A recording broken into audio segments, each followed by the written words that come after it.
So this is the acupuncture chart. It's basically used to navigate different pressure points around the body. As you can see, it has a lot of different conditions and a lot of different numbers. If you flip the chart around, it shows you the different areas on the body where you will be placing these pads. Now if you flip it back to the chart, let's choose an easy one. Let's say knee pain.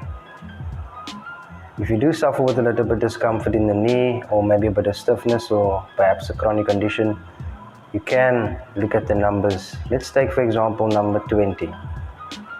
Right? It will show you exactly on 20 where to place the pads for the knee, and it's also going to be where the particular area that needs to be affected.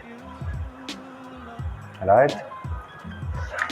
So if you flip it around, you can see the different areas. So it's pretty easy to operate, very easy to navigate your way around. Let's take, for example, headache.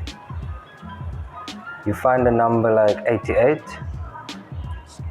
You flip the chart around, shows you exactly on 88 where to place the pads for your headache. Most people use this particular area for migraines and also, different pressure points, but minimum 10 minutes of this treatment should be okay. It's recommended that you laminate the chart so that it doesn't break, because you will be opening and closing it a lot.